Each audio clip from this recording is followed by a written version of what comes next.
I mean, you are everywhere, Mr. Peter Andre, aren't you? On this programme and that programme and 60 Minute Makeover. About that. I really do. What a start to 2014, and you know, obviously with our baby, and then getting we want engaged to talk about her in a second. On the personal side, which is amazing, and then work has just been outstanding. But you must be shattered. I am. I didn't know men were allowed to have the time off. What they call men's paternity Well, I'm leave. starting mine on Sunday.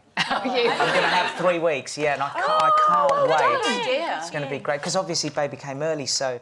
How many weeks was she? Okay, so she was 3 weeks early, so technically now she'd be a week old, but she's 4 weeks old, and she's a beaut. And it was a bit of a scare, wasn't it? Because weren't you stuck in traffic for about 4 hours while she was in labour? Yeah, and stuff? I don't want to bore you guys with too much details, but can I just tell you the story? Go on, So it's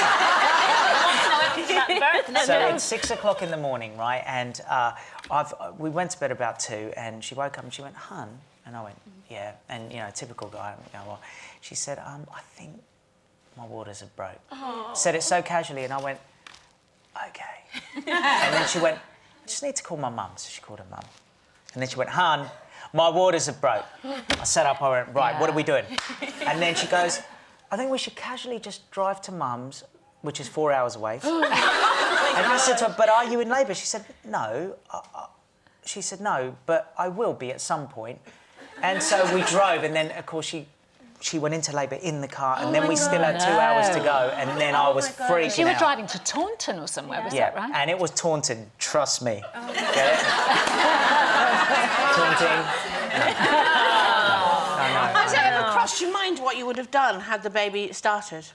Well, I was wondering what the people in the car opposite us were thinking when I've got my poor fiancé screaming in the car, and I'm sitting there going, like, they're thinking this couple are not going to last. I looked so cool, and she was... But deep inside, I was completely panicking. I was trying to play it cool. It was great. It was And it took you a while to decide on Amelia's name. Yes. We tried all these different names. It just didn't work. Then she was born early, and then we didn't have a name, and then it became a joke. We haven't got a name, and now it's like, we better get a name. And then we picked it to 2, and the kids, Junior, Princess, me, and them sat there and said, right, it's between Isabella and Amelia, what are we going to do? Both and then beautiful, we went with Amelia. Oh, that's lovely. How have your older kids been with the new baby? And I mean, for people that have got kids, when you have a newborn, your other children all of a sudden look like adults. And I sort of heard Bista holding Amelia the other day, and she's going, "All right, darling, don't worry, I'll get you changed." You can hear this, and she's 6, and I'm thinking, how do you know what to say? It's an instinct. Don't they? It's amazing. Gorgeous. Well, congratulations to both you of you. very Well, all much. 3 of you, actually. Yeah. Thank you. And we get some pretty fabulous guests here on Loose Women. There's plenty more where that came from. Just click here to watch more interviews with a whole range of famous faces. And click here to subscribe. It's free, so you'd be silly not to, really.